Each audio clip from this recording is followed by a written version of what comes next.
with Miranda Kahn. J.D. Hayworth welcoming you back to America's Forum as we continue to assess the upcoming midterm election and some interesting races across the country.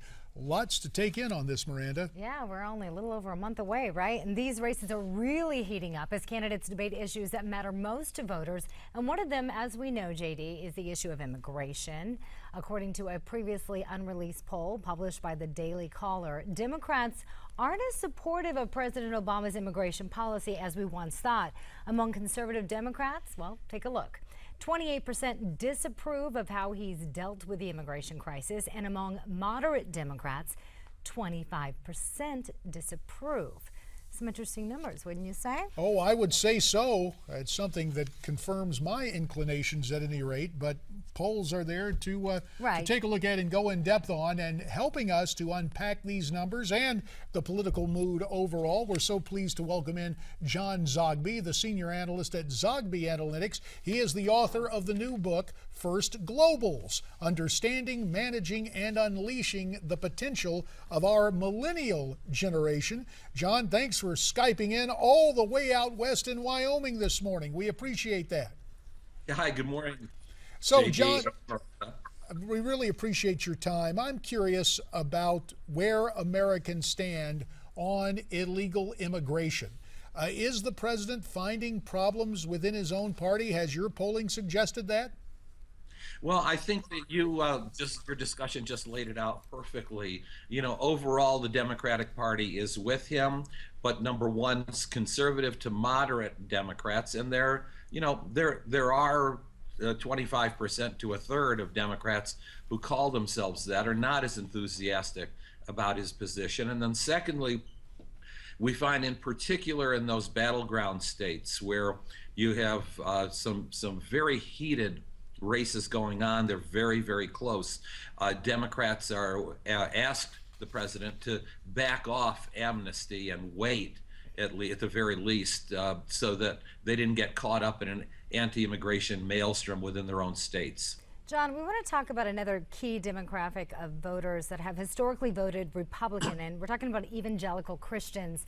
And new radio spots obtained exclusively by the Brody File feature possible GOP presidential candidates urging these voters to head to the polls in the upcoming midterm elections. And one of the ads, Louisiana Governor Bobby Jindal says, throughout the Bible, God's people are driven to action by their faith in difficult times. Today, we're being called to action to restore the values our nation was founded on. So what role will the evangelical vote play in this year's midterms? What are your thoughts?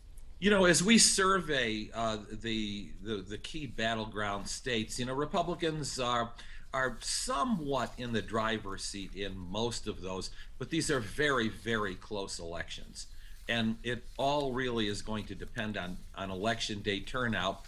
And frankly, what that means is ensuring that each party gets out its own base. And a key element of the Republican base, in some states, is as much as half the vote that Republicans will receive will be by self-described born-agains or evangelical voters. And one of the things that motivates it motivates all voters in tight races, but in particular motivates Christian conservative voters is fear. Fear that the world as we know it is being lost, or that things are heading in the wrong direction. And so it's not surprising to me that this one segment would be targeted the way that it is. Mindful of that fear, is that why we are seeing, in a more generic sense, apart from party identification, the Pew poll saying that more Americans want to see faith involved in political views? According to that Pew poll, 49% of voters think that churches should express their political views. Less than a minute on this topic, John. Your take on the reemergence of faith in politics? I think you see historically that sort of reemergence when things seem to be getting out of control. And at the very least, what folks are looking for is some sort of order, some sort of stability, some sort of expression of a higher meaning. There's got to be more to this than what we're experiencing now, is sort of the take.